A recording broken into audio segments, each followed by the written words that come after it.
ప్రతి రంగంలోనూ అమెరికాకు ప్రబలమైన పోటీదారుగా నిలవాలని భావిస్తున్న చైనా ఇప్పుడు తన బంగారు నిల్వలను భారీగా పెంచుకోవడంలోనూ అదే వ్యూహాన్ని అమలు చేస్తోంది. అంతర్జాతీయ ఆర్థిక వ్యవస్థలో అమెరికన్ డాలర్ ఆధిపత్యాన్ని తగ్గించే ప్రయత్నంలో భాగంగా చైనా సెంట్రల్ బ్యాంక్ గత కొంతకాలంగా అత్యంత నిశ్శబ్దంగా ధరలు తగ్గినప్పుడల్లా పెద్ద ఎత్తున బంగారాన్ని పోగు చేస్తోంది. అయితే అంతర్జాతీయ మార్కెట్లో తాను కొనుగోలు చేస్తున్న అసలు బంగారం పరిమాణాన్ని చైనా పూర్తి స్థాయిలో బయటకు వెల్లడించడం లేదని, తక్కువ చూపించి రహస్యంగా నిల్వలను పెంచుకుంటోందని ఆర్థిక నిపుణులు భావిస్తున్నారు. చైనా మే నెలలో లండన్ ఓటీసీ మార్కెట్ ద్వారా ఏకంగా 48 టన్నులకు పైగా బంగారాన్ని కొనుగోలు చేసింది.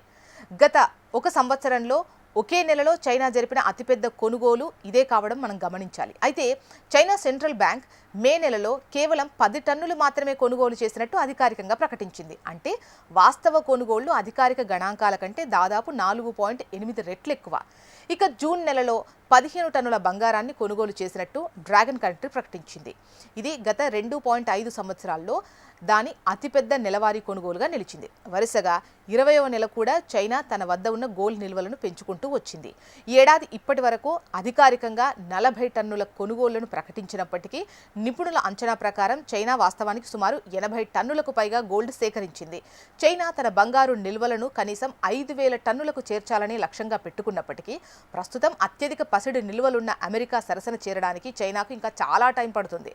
ప్రపంచంలోనే అత్యధికంగా అమెరికా వద్ద ఏకంగా 8,133 టన్నుల బంగారు నిల్వలు ఉన్నాయి. ఈ విషయంలో ఏ ఇతర దేశం కూడా అమెరికాకు దరిదాపుల్లో లేదు. ప్రపంచ దేశాల బంగారు నిల్వల జాబితాను పరిశీలిస్తే గనక మొదటి ప్లేస్లో అమెరికా 8,133 టన్నులు, జర్మనీ 3,350 టన్నులు, ఇటలీ 2,451 టన్నులు, ఫ్రాన్స్ 2,437 టన్నులు, రష్యా 2,330 టన్నులు. ప్రస్తుతం చైనా వద్ద 2,313 టన్నుల అధికారిక నిల్వలతో ప్రపంచంలో 7వ స్థానంలో ఉంది. చైనా తదుపరి స్థానాల్లో స్విట్జర్లాండ్ 1,040 టన్నులు, మన భారతదేశంలో 881 టన్నులు, జపాన్ 846 టన్నులు, నెదర్లాండ్ 612 టన్నులుగా నిలిచింది.